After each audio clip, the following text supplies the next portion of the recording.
नमस्कार, AB star news देख रहे हैं आप और हमारी देवभूमि में मैं हूं आपके साथ सोहन सिंह। हमारी देवभूमि में बात करेंगे उत्तराखंड की तमाम अहम खबरों की। शुरुआत करेंगे मॉनसून की खबर के साथ में। दरअसल उत्तराखंड में भी मॉनसून ने दस्तक दे दी है और मॉनसून की बारिश के साथ ही उत्तराखंड के लोगों को बड़ी राहत मिल गई है। दरअसल चिलचिलाती धूप से लोगों का हाल बेहाल था, लेकिन अब बरसात के बाद इन लोगों ने राहत की सांस ली है। गरज के साथ बरसात देखने को मिली है, जिसके बाद मौसम सुहावना हो गया है। वही बात नरेंद्र नगर की करें तो नरेंद्र नगर और आसपास के इलाके में मॉनसून की पहली बारिश से लोगों को गर्मी से काफी राहत मिली। क्षेत्र में पड़ रही भीषण गर्मी से लोग परेशान थे, मगर मौसम विभाग की भविष्यवाणी सही साबित हुई। रात को और फिर दिन में नरेंद्रनगर, कुंजापुरी की ऊपरी पहाड़ियों समेत कसमोली डांडा, गूलर, कौडियाला, देवी डांडा, आगर खाल, हिंडोला खाल क्षेत्र में जोरदार बारिश होने से तापमान में भारी गिरावट देखने को मिली है और लोगों ने गर्मी से राहत की सांस ली है। राजमहल की सड़क से होते हुए बरसात का पानी भारी मात्रा में कुमारखेड़ा पहुंच गया था। पानी के साथ मलबा नालियों में भर गया था, जिसके बाद बरसात का पानी सड़क पर फैल गया है। तो मौसम सुहावना हो गया है पहाड़ की वादियों में। वैसे तो मौसम सुहावना ही रहता है, लेकिन गर्मी की वजह से, तेज धूप की वजह से लोगों को परेशानियों का सामना करना पड़ रहा था, लेकिन अब मानसून की बारिश अपने साथ राहत लेकर आई है। तस्वीरों में भी आप देख सकते हैं किस तरह से मौसम खुशनुमा हो चुका है। बरसात हुई है, हालांकि कई जगहों पर जलभराव की स्थिति भी देखने को मिली है और ख़ासतौर पर कई नाले उफान पर आने की वजह से। और इस मौसम में होता क्या है कि जो गाढ़ गदेरे होते हैं उनमें पानी भर जाता है, वो उफान पर रहते हैं, जिसकी वजह से आपने अक्सर देखा होगा कि इस सीजन में जुलाई से लेकर के अगर आप अगस्त महीने तक की बात करें तो नदियों का पानी आपको मटमैला सा नज़र आता होगा। उसकी वजह यही है कि जो पहाड़ों में गाढ़ गदेरे आते हैं, पहाड़ों की मिट्टी जो होती है वो कटकर अपने साथ बहाव के साथ में ले आती है, जिसकी वजह से नदी नाले भी जो है वो मिट्टी लेकर के आते हैं, जिसकी वजह से नदियों का रंग भी हल्का सा मटमैला हो जा सकता है। लेकिन अब जिस तरह से मॉनसून की बारिश हुई है, वैसे में जो गर्मी लोगों को परेशान कर रही थी, खासतौर पर बात अगर उत्तराखंड के मैदानी इलाकों की करें तो गर्मी से जिन लोगों का बुरा हाल था उन लोगों ने ज़रूर राहत की सांस ली है।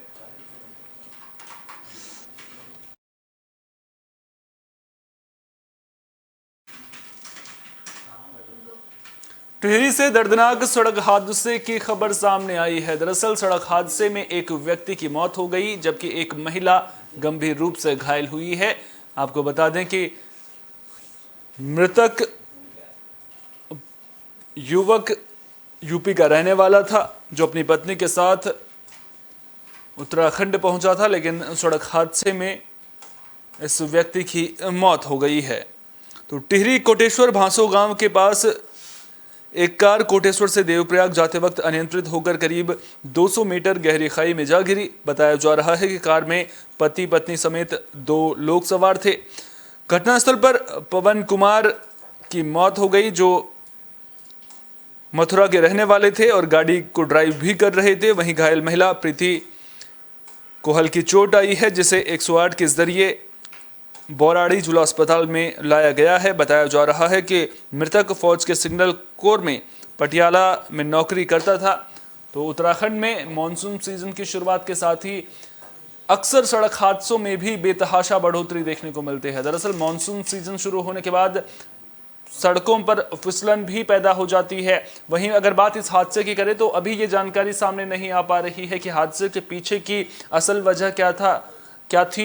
अभी तक जो जानकारी सामने मिल पा रही है उसके मुताबिक ड्राइवर ने अपना नियंत्रण खो दिया था, जिसके बाद जो कार है वो खाई में गिर गई थी।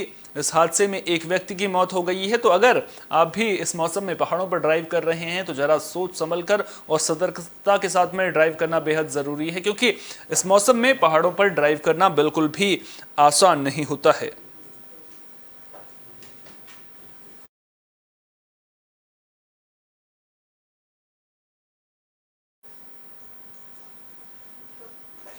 बुलेटिन में अब बात पहाड़ों पर मनरेगा योजना की भी कर लेते हैं। दरअसल पहाड़ों में रोजगार को लेकर अक्सर समस्याएं सामने आती रहती हैं और हमने अक्सर देखा है कि पहाड़ के लोग मैदानी इलाकों की ओर पलायन करने को मजबूर रहते हैं। दिल्ली और नोएडा जैसे शहरों में नौकरी करने को मजबूर रहते हैं, लेकिन मनरेगा योजना अब पहाड़ में रहने वाले लोगों के लिए वरदान साबित होती हुई नजर आ रही है। मनरेगा योजना के तहत लोगों के लिए रोजगार के अवसर भी पैदा हो रहे हैं।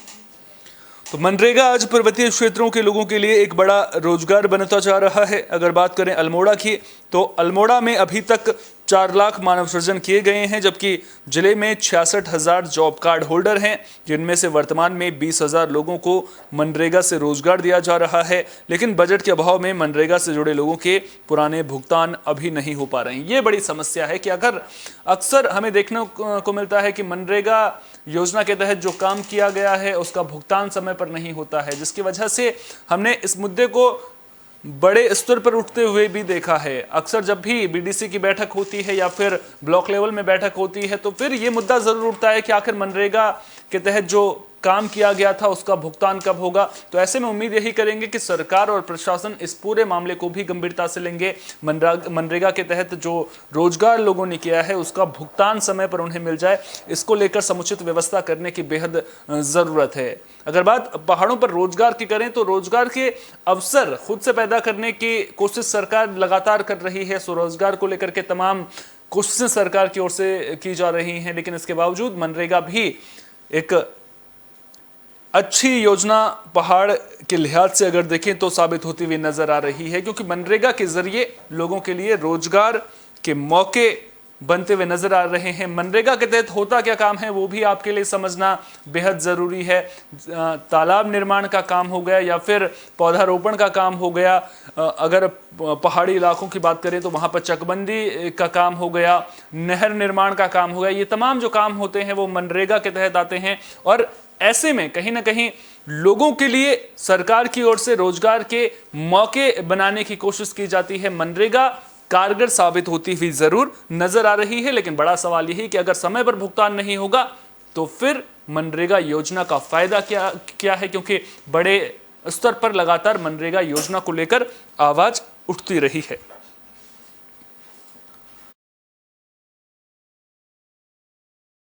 देखिए, हमारे जनपद अल्मोड़ा में मनरेगा में जो है टोटल हमारे 67,000 तो हमारे active house hold job card holders हैं। इसमें से लगभग 20,000 लोगों को हमने इसमें एम्प्लॉयमेंट दिया है और लगभग 4 लाख हमने अब तक मानव दिवस सृजित कर लिए हैं अप्रैल से लेकर के इस मतलब अब तक की स्थिति के अनुसार। और जो हमारी इस साल की लायबिलिटी है लगभग 1 करोड़ की देनदारी है, जो हमारी सामग्री अंश और स्किल का होता है। और लास्ट ईयर की हमारी लायबिलिटी अगर टोटल मिला के देखें तो हमारी लगभग 12 करोड़ 38 लाख की देनदारी है। तो ये तो है कि हमारी कुछ देनदारी काफ़ी ज़्यादा है जो देना है। इसमें हम लोग निरंतर संपर्क भी कर रहे हैं और मुझे मैसेज भी जो हमारे स्टेट का हमारा जो नोडल है इसमें मनरेगा के, उनसे बात भी हुई है। वो उनके द्वारा ये बताया गया कि 250 करोड़ रुपया भारत सरकार जो है स्टेट को रिलीज़ कर चुकी हैं। तो 250 करोड़ रुपया और प्लस हमारा जो स्टेट शेयर है वो मिला करके ये काफ़ी अच्छा अमाउंट्स रिलीज़ होने वाला है। तो उम्मीद है कि इसी महीने जुलाई के फर्स्ट वीक में ये धनराशि हमको मिल जाएगी। जो हमारी देनदारी है सामग्री अंश की और स्किल लेबर की, तो उसकी प्रतिपूर्ति जो है हो पाएगी। बुलेटिन में एक बार फिर से बात मानसून सीजन की कर लेते हैं। दरअसल मानसून सीजन की शुरुआत के बाद उत्तराखंड के पहाड़ों में जगह जगह लैंडस्लाइड की घटनाएं भी लगातार सामने आ रही हैं। प्राकृतिक आपदाओं की मार उत्तराखंड शुरुआत से ही झेलता रहा है। बड़ी बड़ी आपदाएं हमने देखी हैं और मानसून सीजन में इन प्राकृतिक आपदाओं का खतरा लगातार बढ़ जाता है। दरअसल पहाड़ों के खिसकने की वजह से जो मलबा होता है वो सड़कों पर आ जाता है। इसके अलावा लैंडस्लाइड की वजह से घरों में भी कई तरह की दिक्कतें सामने आती हैं। कई घरों के मलबे के ढेर के नीचे दबने की संभावना बनी रहती है। तस्वीरें भी हम आपको दिखा रहे हैं। पौड़ी की ये तस्वीरें हैं, आप खुद ब खुद अंदाज़ा लगा सकते हैं कि लैंडस्लाइड के बाद किस तरह की स्थिति वहां पर बन गई है। जो परिवार इस घर में रहता होगा उस परिवार की मनोदशा किस तरह की होगी, इसका आप आंकलन खुद से करने की ज़रा कोशिश कीजिए कि कितनी मुश्किल मॉनसून सीजन में पहाड़ों पर जिंदगी होती है, खासतौर पर उन इलाकों में जहां पर लैंडस्लाइड का खतरा लगातार बना रहता है। पौड़ी के थलीसवैण के अंतर्गत आने वाले टीला गांव में सुबह से हो रही बारिश के बाद कुछ जगहों पर लैंडस्लाइड हो गई है। ग्रामीण विक्रम सिंह नेगी की ओर से दी गई जानकारी के मुताबिक सुबह से हो रही बारिश के चलते लैंडस्लाइड के साथ ही पानी का बहाव इतना तेज था कि खेतों को इससे काफी नुकसान पहुंचा है। वहीं जिलाधिकारी पौड़ी डॉक्टर विजय कुमार जोगदंडे ने इस संबंध में एक टीम को मौके पर भेजा है, जो कि क्षेत्र में हुए नुकसान का आकलन करेगी और आपदा एसडीआरएफ के मानकों के अनुरूप जो भी नुकसान हुआ होगा संबंधित को आर्थिक सहायता के रूप में प्रदान किया जाएगा। उत्तराखंड में अक्सर जब भी मानसून सीजन की शुरुआत होती है उससे पहले ही आपदा प्रबंधन विभाग समेत सिंचाई विभाग और जो तमाम इससे जुड़े हुए विभाग होते हैं वो अलर्ट हो जाते हैं। अलर्ट होने के पीछे वजह ये होती है कि आप प्राकृतिक आपदा को रोक नहीं सकते हो, लेकिन नुकसान कम से कम हो इसको लेकर के तैयारियां पहले से पुख्ता की जाती हैं, तैयारियां सुनिश्चित की जाती हैं। लेकिन उत्तराखंड के जो लोग इन प्राकृतिक आपदाओं का दंश झेल रहे हैं वो ही इसके पीछे की कहानी जानते हैं कि उनकी जिंदगी कितने मुश्किल से गुजर रही है। और ये तस्वीरें उसी की बानगी पेश करती हुई कि अगर इस घर पर मलबे का ढेर गिर जाता तो फिर कहीं ना कहीं बड़ा हादसा यहाँ पर हो सकता था। हालांकि अभी तक लैंडस्लाइड में किसी भी तरह के नुकसान की खबर सामने नहीं आ रही है। हालांकि खेतों को जरूर नुकसान पहुंच रहा है, फसलों को नुकसान पहुंच रहा है।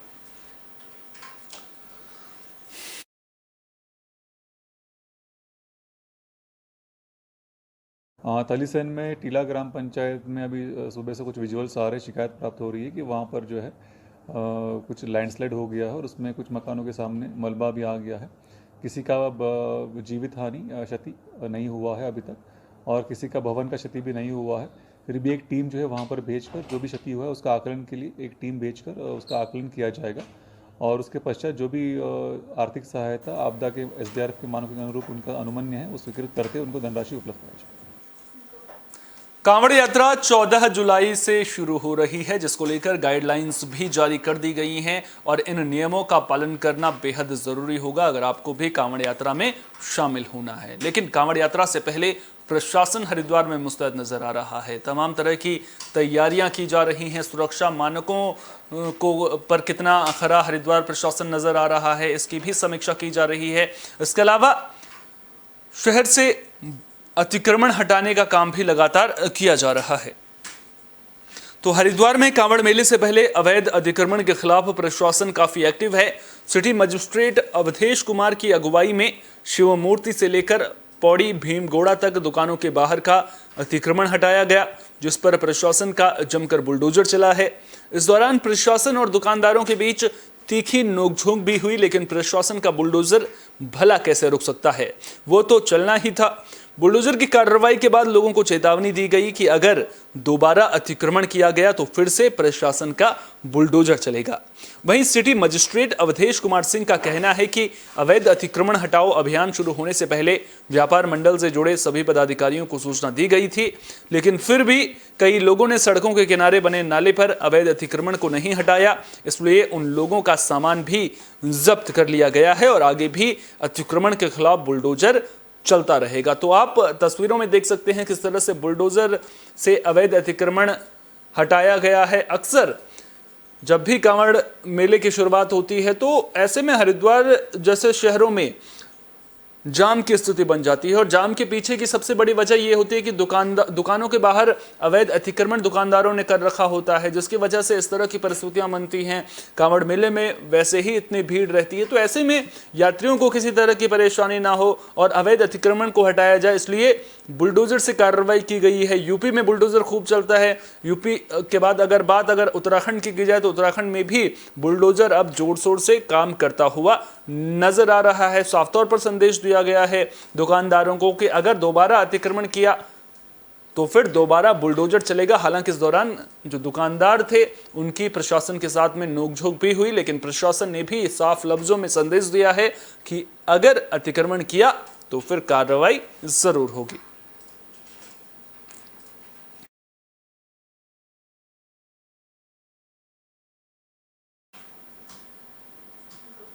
तो कांवड़ मेले को लेकर प्रशासन एक्टिव मोड में नजर आ रहा है। बुलडोजर की कार्रवाई भी देखने को मिल रही है। वहीं कांवड़ मेले में जिन श्रद्धालुओं ने शामिल होना है उन्हें किसी भी तरह की परेशानी ना हो, इसको लेकर भी पुख्ता इंतजाम नजर आ रहे हैं।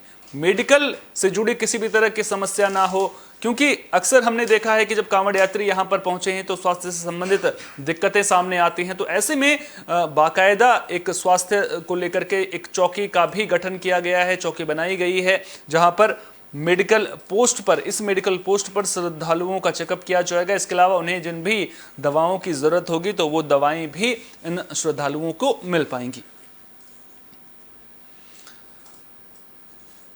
तो हरिद्वार में कांवड़ यात्रा को लेकर प्रशासन काफी एक्टिव मोड में नजर आ रहा है। डीएम विनय शंकर पांडेय ने अधिकारियों के साथ समीक्षा बैठक की है, जिसमें यात्रा के दौरान शिव भक्तों को किसी भी तरह की परेशानी ना हो, उनके इलाज के लिए लगातार सुविधा उपलब्ध कराने में प्रशासन लगा हुआ है। यात्रा के दौरान सांप और कुत्ते के काटने की घटनाएं काफी घटित होती हैं, जिसको ध्यान में रखकर स्वास्थ्य विभाग ने मेडिकल पोस्ट की तैयारी कर रखी है।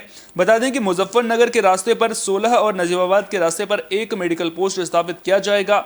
हाईवे किनारे झाड़ियों की पूरी तरह से सफाई की जाएगी, जिसके लिए 1500 अतिरिक्त मानव संसाधन को आउटसोर्स किया जा रहा है। इतना ही नहीं, भीड़ वाले इलाकों में तुरंत स्वास्थ्य सुविधा पहुंचे, जिसके लिए बाइक एम्बुलेंस सुविधा मुहैया कराई जाएगी। तो कुल मिलाकर संदेश यही है कि यात्रियों को किसी तरह की परेशानी ना हो, जो शिव भक्त हैं उन्हें किसी भी तरह की दिक्कत ना हो। अक्सर स्वास्थ्य से संबंधित परेशानियां जब इस तरह के आयोजन किए जाते हैं तो सामने आती हैं। तो ऐसे में मेडिकल पोस्ट बनाए गए हैं, अलग अलग रास्तों पर, अलग अलग जगहों पर मेडिकल पोस्ट का निर्माण करने के पीछे मकसद सिर्फ एक ही है कि इन मेडिकल पोस्ट के जरिए यात्रियों को अगर स्वास्थ्य से जुड़ी किसी भी तरह की परेशानी होती है तो उसका समाधान किया जा सके।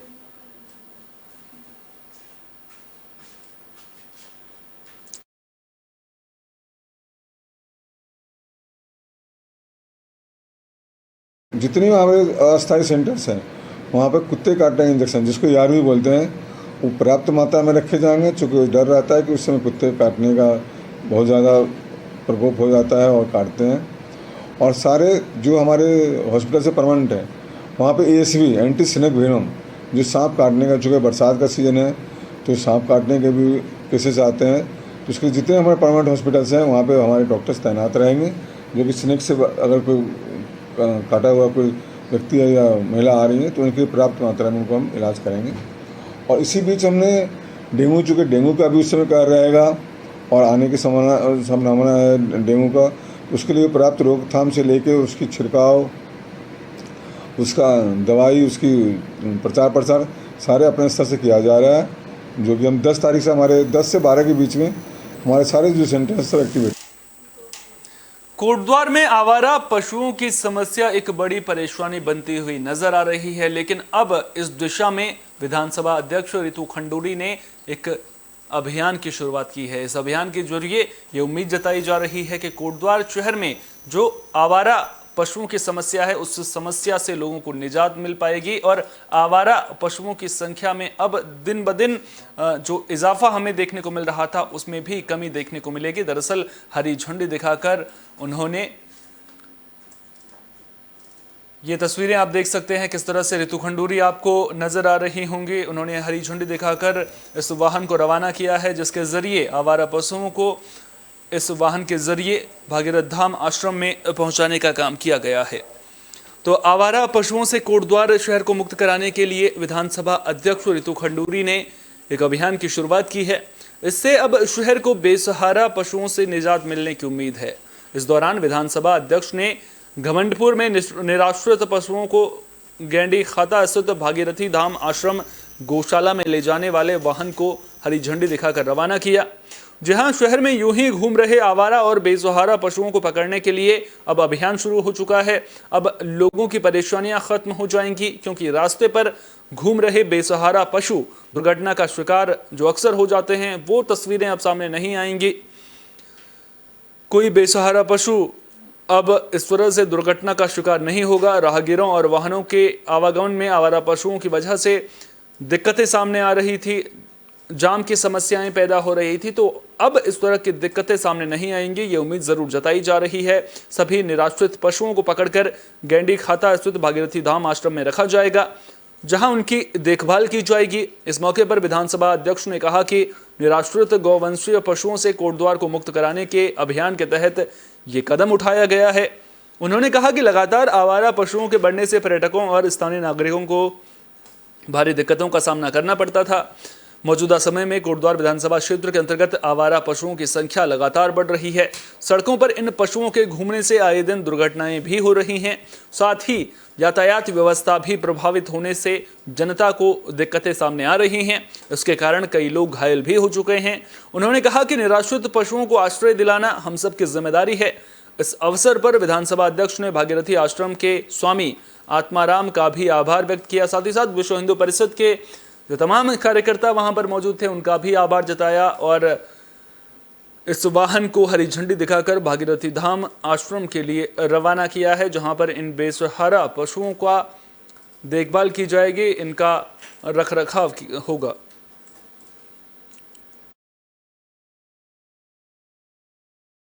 द्वार से एक छोटा सा अभियान शुरू किया है, जहां पर हम कोशिश कर रहे हैं कि हमारी जो गौ माता है वो सेफली कृष्णनयन गैंडी खाता जो हमारा वहाँ पे एक गौशाला है वहाँ तक हम पहुँचाएं। आप सब जानते हैं कि कोटद्वार में रोड्स पर जानवर गाय घूमती हुई नज़र आती हैं, तो मैं आभार व्यक्त करना चाहती हूँ भागीरथी धाम का और स्वामी जी का, स्वामी आत्मानंद जी का, कि उन्होंने हमें ये परमिशन दी कि हम अपनी कोटद्वार से जो हमारी गाय सड़कों पर रहती हैं उन तक हम पहुँचाए हैं।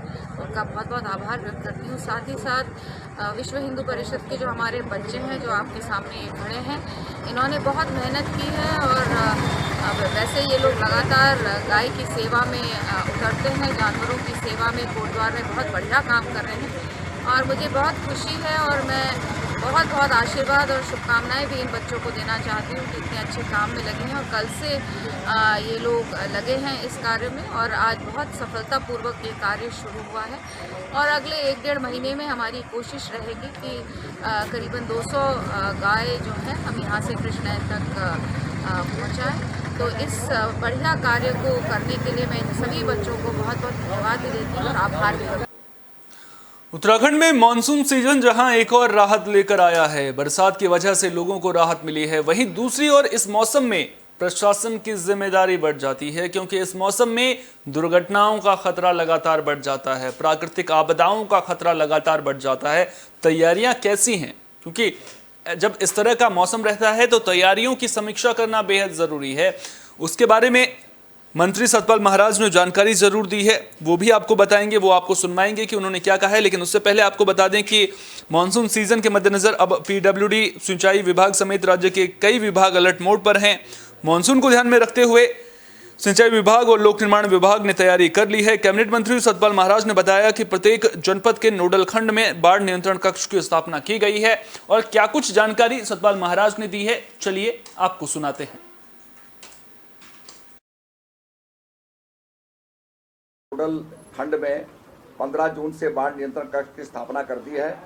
बाढ़ नियंत्रण कक्ष 24/7 क्रियाशील हैं। प्रत्येक जनपद में नोडल खंड के अधिशासी अभियंता बाढ़ नियंत्रण प्रभारी हैं और उनके द्वारा बाढ़ नियंत्रण कक्ष के अधिकारी कर्मचारियों को ड्यूटी पर लगा दिया गया है। इसके साथ साथ हमने केंद्रीय बाढ़ नियंत्रण कक्ष स्थापित किया है देहरादून में, जिसका नंबर है 9027022700। इसके अलावा दोनों मंडलों में हमने बाढ़ नियंत्रण कक्ष बनाए हैं। व्हाट्सएप ग्रुप की भी हमने स्थापना की है, जिसमें कि हमारे जो नियंत्रण प्रभारी हैं, अधिशासी अभियंता हैं और सिंचाई अधिकारी हैं, वो आपस में सूचना का आदान प्रदान कर सकें। राज्य के जनपद नैनीताल में 17 संख्या, उधम सिंह नगर में 32 संख्या, चंपावत में 5, हरिद्वार में 12, टेहरी में 7, देहरादून में 11, कुल 84 संख्या बाढ़ चौकियां जो हमने स्थापित की हैं और सभी जनपदों को मिलाकर 113 बाढ़ चौकियां 15 जून से पूर्व स्थापित कर ली गई हैं। हमने इस समय जो विशेष कार्य किया है उसमें हमने ये भी लिखा है सारे जिलाधिकारियों को कि जहां पर नदियों में ऐसे स्थान जहां पर मलबा इकट्ठा हो जाता है और आरबीएम जिसको सिल्ट, पत्थर, पेबल्स इकट्ठे हो जाते हैं और उसके कारण नदी का प्रवाह दाईं और बाईं तरफ हो जाता है शुरू और वो कटाव करने लगता है। हमारी जो खेती की जो भूमि है, गांव की जो भूमि है, वो कटने लग जाती है। तो उसके निस्तारण के लिए उत्तराखंड रिवर ड्रेजिंग नीति 2021 के अंतर्गत किया जाना अगर संभव न हो तो उसके लिए जो हमारे आपदा न्यूनीकरण मद जो है स्टेट डिजास्टर मिटिगेशन फंड, उससे जिलाधिकारियों को ये निश्चित कराया जाए कि वो इस मद के अंदर से डिजास्टर को मिटिगेट कर सकें, डिजास्टर को आपदा के लिए पैसा खर्च कर सकें। तो इससे क्या होगा कि अगर हम चैनलाइजेशन करेंगे, ड्रेजिंग करेंगे, तो ये जो नदी का प्रवाह जो हमारी काश्तकारों की ज़मीन को काटता है, ये संभव नहीं होगा और हमारी जो नदी सुचारू रूप से चलेगी और कटाव जो भूमि का कटाव हुए बंद हो जाएगा। उत्तराखंड के विकास के लिए धामी सरकार प्रतिबद्ध नजर आ रही है। कई योजनाएं भी चलाई जा रही हैं। उन्हीं में से एक है देहरादून को स्मार्ट सिटी की लिस्ट में शामिल करना, जिसके लिए देहरादून को स्मार्ट सिटी प्रोजेक्ट के तहत यहाँ पर काम भी किए जा रहे हैं, निर्माण कार्य किए जा रहे हैं। लेकिन अगर काम में ढिलाई होगी, लापरवाही बढ़ती जाएगी, तो फिर सरकार की जो उम्मीदें हैं वो उम्मीदें आखिर पूरी कैसे होंगी, ये बड़ा सवाल है। हालांकि कार्रवाई भी यहाँ पर देखने को जरूर मिली है। दरअसल देहरादून में डीएम ने बड़ी कार्रवाई की है। स्मार्ट सिटी प्रोजेक्ट में ढिलाई बरतने को लेकर जेई के जयकृत को सस्पेंड कर दिया है। देहरादून में कनक चौक पर स्मार्ट सिटी प्रोजेक्ट का काम काफी लंबे वक्त से चल रहा था। एक हफ्ता बीत जाने के बाद भी प्रोजेक्ट से जुड़े संबंधित ठेकेदार और जेई काम को पूरा नहीं कर पाए थे। सड़क के किनारे खुदाई की वजह से लोगों को आने जाने में काफ़ी दिक्कतों का सामना करना पड़ रहा है, जिसकी शिकायत पर डीएम ने मामले को संज्ञान में लिया और स्थिति का जायजा लेने के लिए पहुंच गए। कॉन्ट्रैक्टर को निलंबित कर दिया गया। इसके साथ ही मुख्य सचिव ने निर्देश दिए हैं कि रास्ते को जल्द से जल्द साफ कराया जाए और स्मार्ट सिटी प्रोजेक्ट में लापरवाही न बरतने के निर्देश दिए गए हैं। तो सरकार की मंशा ये है कि उत्तराखंड को स्मार्ट सिटी की तर्ज पर विकसित किया जाए, यहाँ पर विकास के काम किए जाएं, लेकिन सरकार की मंशा लोगों के लिए मुसीबत का सबब बन गई है। वो इसलिए बन गई है क्योंकि जिन्हें जिम्मेदारी दी गई है वो अपनी जिम्मेदारियों का निर्वहन अच्छी तरीके से करते हुए नजर नहीं आ रहे हैं। हालांकि डीएम ने अब कार्रवाई जरूर की है, लेकिन जिस तरह से जेई की कार्यशैली सामने आई है, जिस तरह से ठेकेदार की कार्यशैली सामने आई है, ऐसे में सवाल बड़े खड़े हो रहे हैं। उम्मीद यही करेंगे कि इस कार्रवाई के बाद इसका असर भी देखने को मिलेगा। जो लोग नियुक्त किए गए हैं, जिनकी जिम्मेदारी तय की गई है, वो अपनी जिम्मेदारियों का निर्वहन बखूबी करेंगे, ताकि जो सरकार ने उत्तराखंड को और खासतौर पर बात देहरादून की करें तो देहरादून को विकास के नक्शे पर जगह दिलाने की कोशिश की है, स्मार्ट सिटी की तर्ज पर विकसित करने की कोशिश की है, उस दिशा में हमें काम होते हुए भी नजर आएंगे। और जो निर्माण कार्य आज लोगों के लिए परेशानी का सबब बने हुए हैं क्योंकि उनमें देरी हो रही है, सड़क किनारे मिट्टी का ढेर लगा हुआ है, तो वही निर्माण कार्य आगे लोगों की सुविधा का पर्याय बनते हुए भी नजर आएंगे।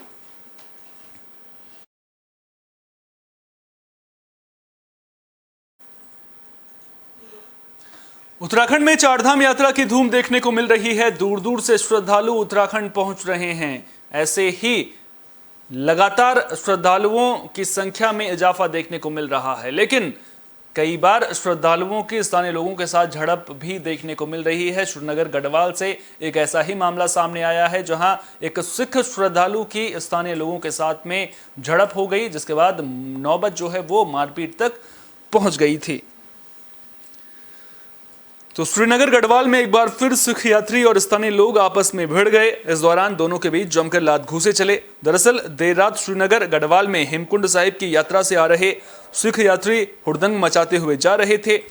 इस दौरान स्थानीय व्यक्ति द्वारा विरोध किया गया, तो उसके बाद सिख यात्री और स्थानीय के बीच कहासुनी हो गई। कुछ ही देर में आपसी बहस लात घूंसों में तब्दील हो गई। आक्रोशित स्थानीय लोगों ने जमकर सिख यात्रियों की लाठी डंडों से पिटाई कर दी। मौके पर पहुंचे पुलिस के जवानों ने किसी तरह दोनों पक्षों को शांत कर कोतवाली लेकर उन्हें आए। यहां दोनों पक्षों का चालान काटा गया। बता दें कि इससे पहले भी 2 बार श्रीनगर में स्थानीय लोगों और सिख यात्रियों के बीच मारपीट की घटना सामने आ चुकी है।